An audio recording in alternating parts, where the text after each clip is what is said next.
Hey there, you looking kinda cute. Please consider subscribing and check out our Patreon for more. Enjoy the video. Why is it that whenever there is a 100% certain date, you feel afraid that everything will go wrong? Our little firm focuses on technical wizardry and special effects and other things for the bigger homes. We had bigger plans and wanted to do more and more of the work ourselves.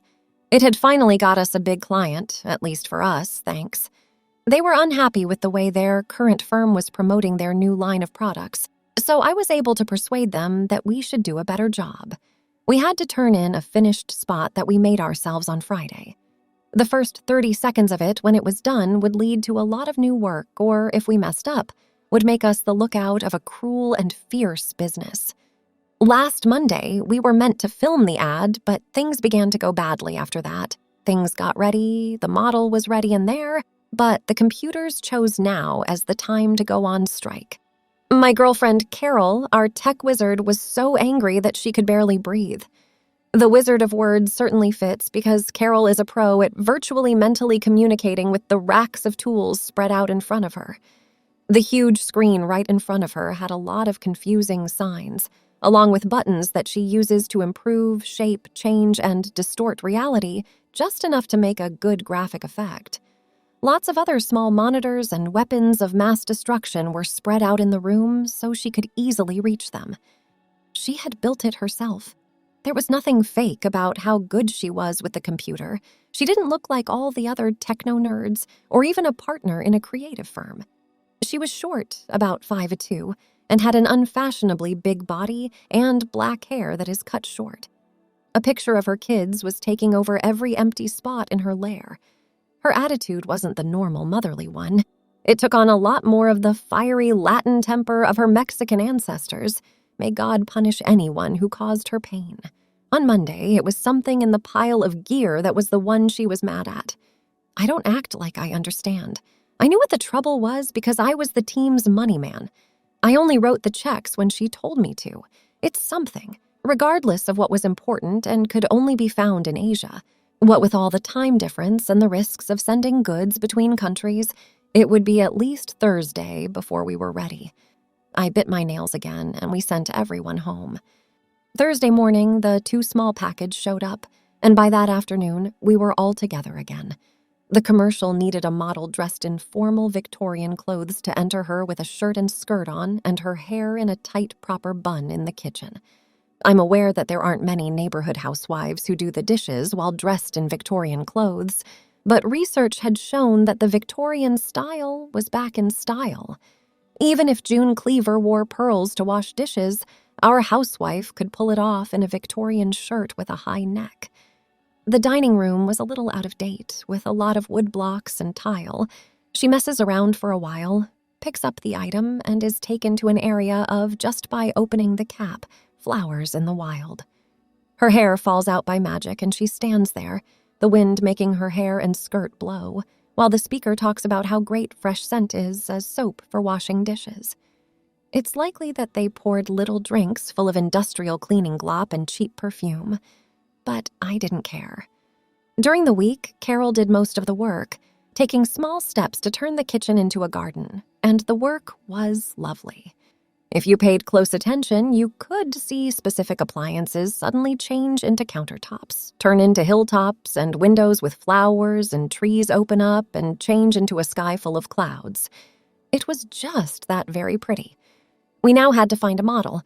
Our kids would come in and take a moment to enjoy her lovely kitchen, do some small tasks, and then pick up the item. That was the first part.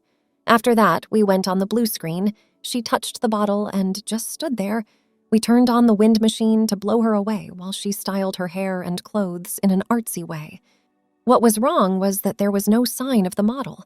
A few more anxious calls, some antacids, and a lot more strong words. It looked like the model was sold. We had a shoot on Friday, but she was at another job. Very good. I chose the least useful but most rewarding option. I freaked out. "Mac!" Carol's voice cut through the wonderful cloud of anger I had made. "Yes?" I managed. "It's all clear to Mac, Jerry, and me." Jerry was our makeup artist and a costume stylist. Mac, all I need is a woman in a dress to walk in and pick up the silly bottle and just stand there in the wind, right? Yeah, it doesn't matter what body I use as long as it fits in that dress, right? Okay, so? This wasn't going where I wanted it to. We were 4 of us. This is me, Carol, Jerry, and the photographer. The film crew had to figure out how to use the camera. Carol had to go see her. Jerry and I were left with the keys. Do you see where this is going? Carol, did you notice that I have a mustache? What the heck? Mac, I can handle it when I'm done with you. Boss, I'll be back with a bra for you in 10 minutes. And some pants so I don't have to shave my legs. What size shoes do you wear, Mac? If you don't, save me some work. You need to make those clodhoppers into something gender female. What did I miss? I'm not a model. I'm not even a play actor. No matter how short I am, I'm definitely not a woman. But I was really tired. Do you really think you can do this? It's easy, boss. Let's give it a try. I was still not sure. She went to get me a bra, it turned out. Dear Jerry took me to the changing room and put the wig on my head, then tied the special clasp on and wound it up into a bun. That way it could come loose at the right time. Because of the time he was done fixing her hair, Carol had come back with a large bag from the clothes store for women. She slid the straps around my arms and turned me around. She gathered the bra's ends and held them in place with a snap. I heard the bag move, and she got a box out. Mac, I used the business credit card a lot. We'd like to do it right. Put your hands out and let me do your nails. It was Carol who came with a set of fake nails, but mine were too short, so they would look really girly. Good job, boss. Let them dry now. Keep your hands off of everything for a while. That's a good idea. I think Carol will put a new face on you, boss. I don't believe that I, a makeup artist, could make anything look good with a goatee. You are going to be ashamed of yourself if you keep that up, boss. It became clear that I would have to get used to people. Art, the cameraman, was laughing at me because he was so lost when I went back into the room. There's no doubt I had a look of complete disbelief when I looked in the mirror of the changing room. I struck a pose with my hand on my hips. Okay, this is the silliest thing I've ever been a part of, but Carol tells me it will work. It is likely to work, right, Carol? Okay, Mac. When I'm done with you all, they'll think you're the best actor since Jar Jar Binks. Complete peace of mind was just what I needed. That was around then that I understood I was in charge of this huge show, but now I was the star too. I only needed to keep a sneaky watch on the time as I went through the actions to make sure everything ran its course and depend on Carol to tell me if something was wrong. Let's try to make this work, everyone. Is everyone ready? They were all set. Then roll them. Slowly, I walked into the kitchen and picked up a cloth to clean the cabinet door for 5 seconds. I carefully put together a semi-profile so that when they reached up, I put the cloth down and spun a little to wow, the skirt flared out, and at 12 seconds I brought water to the sink and grabbed the bottle. That's good, Mac. There was silence when Carol's voice came over. Let's do it again, but first you need to take a little less in those shoes so you don't fall over so much. I took a short walk around the building to get a feel for the shoes. You should go outside and do some step climbing a few times, boss. Get used to the skirt and shoes. Feel them. Let them be a part of you, so you're not so stiff in the video. With Art's nod, I knew they were right, but I didn't want to leave the building because they thought it was safe. Does anyone else see me in this? Feel bad about it. Just this small group is enough. What about the rest of the staff members? Mac, don't care what other people think. That Carol had to have been figuring out what I'm thinking. People in show business are used to strange things. Also, don't we own the place? I will come hold your hand. Carol, I'm not like that. I'll leave out her rude answer. Carol and I were together for about 10 minutes, walking around the halls and up and down the stairs. I was lucky that no one else was walking the stairs. The stairs did help. She was right. I soon learned how to handle the skirt as I went up. One close call was a great push to miss when I stepped on the hem to get better at doing it right every time. I especially liked seeing the shapes bounce in my mind as I came down the stairs in my bra.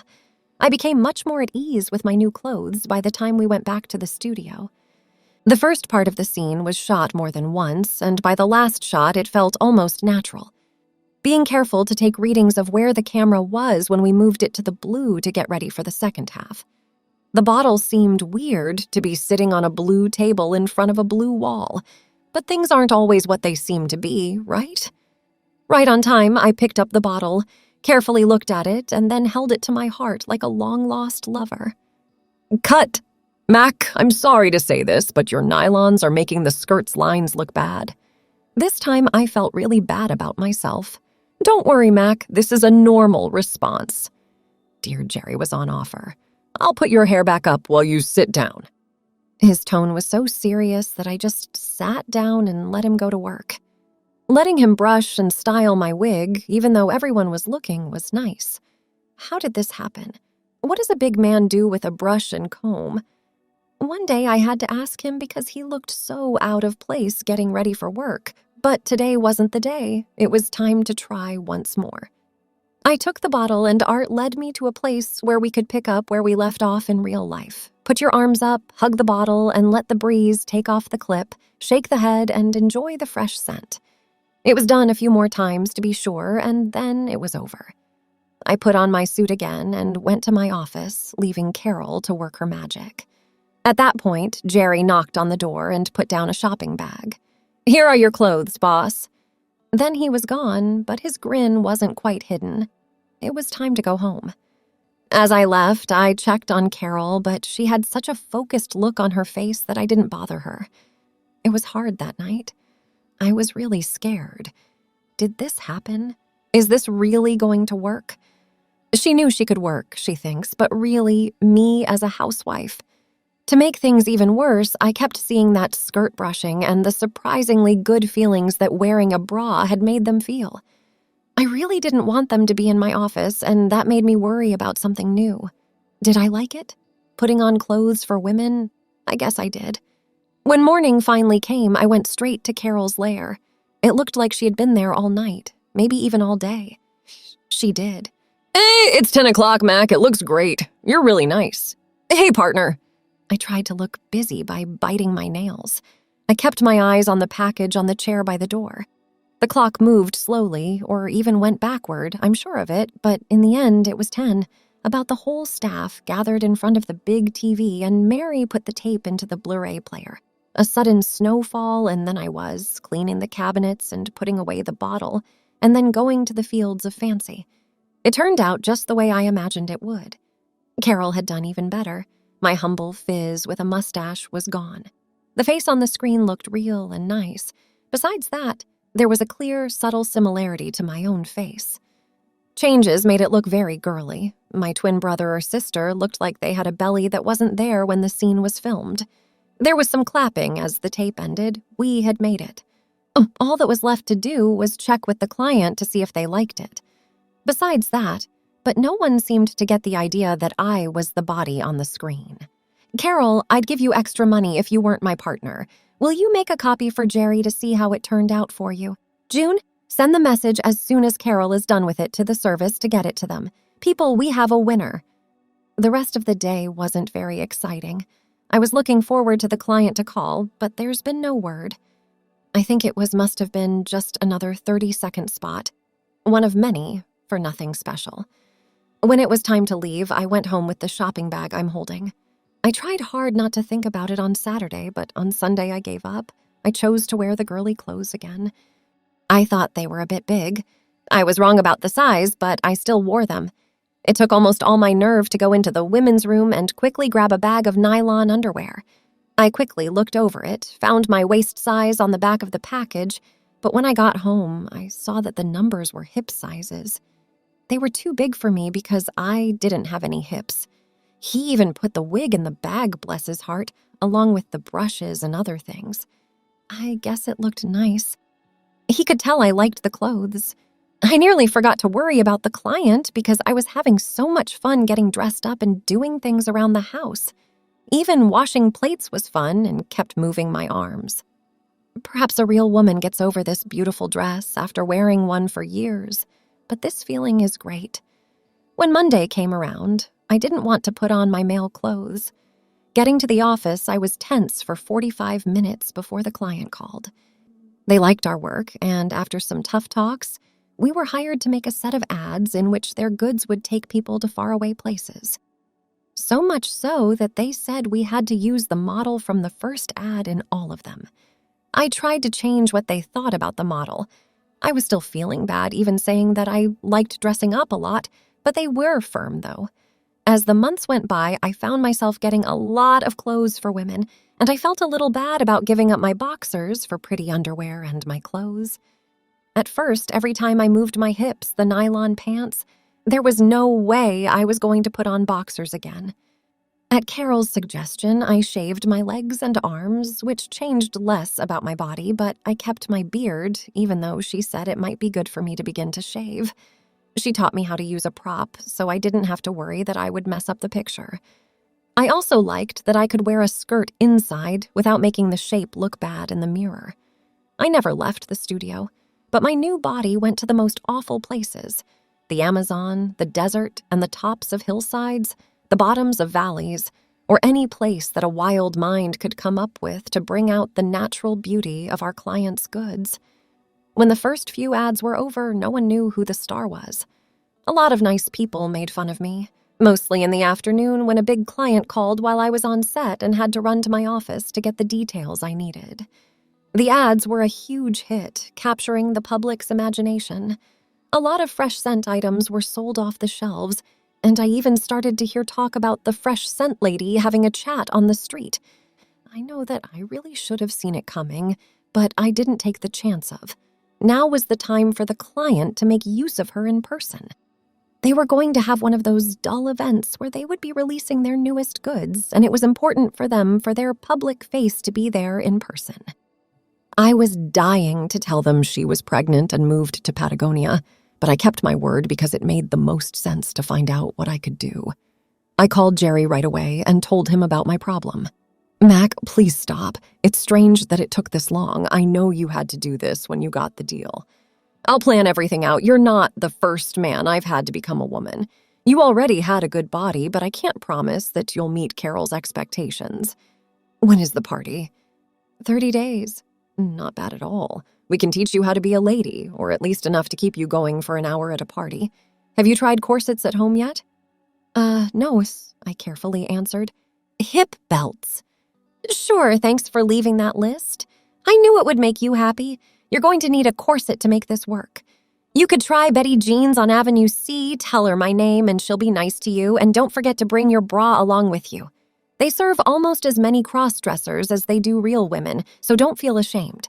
Also, Mac, shave that beard right away. It'll probably take a week for your face to get used to it. I don't want to put makeup on a face that is still red. Use an electric for a few days, then move to a blade. I have you on my calendar as going to Tasmania or somewhere next Thursday, so I'll show you how to put on makeup then. Don't forget to bring the corset to the meeting, please. Thank you, Jerry. Not a problem. Mac, you're one of the lucky ones. You dress well and have the body for it. A monkey like me would look ridiculous if I left the house in a skirt. Mac, have fun with it. There's no better time than now. I skipped the last few hours of the workday, being the boss has its perks, and went to Avenue C. It was bigger than I thought it would be. As soon as I crossed the threshold, I was in a world that wasn't usually open to only the male of the species. I had never thought there could be so many different types of underwear for shaping a woman. How did we get by with only boxers or briefs? It wasn't fair. It was true what Jerry said. There were a few women in the shop, but there was also a man in shorts and a t-shirt looking through the bras. Once in a while, he put one up to his chest as if it were an everyday occurrence. I don't know, it might have been. A lot of forms were set up in the back of the store, corsets that ranged from practical to flashy. I gradually made my way back there, stopping often to look at all the pretty things along the way. Socks and garters, half slip-ons with lots of frills and froth, bras in every color of the rainbow. Every one of them. Can I help you? I jumped a little and quickly placed the shirt back where I found it, taking a look at the rack. Yes, I want to find a corset. All right, sir. Thanks for watching. Check out Patreon if you want to have early access to the other parts. If not, it will be online in a couple of days.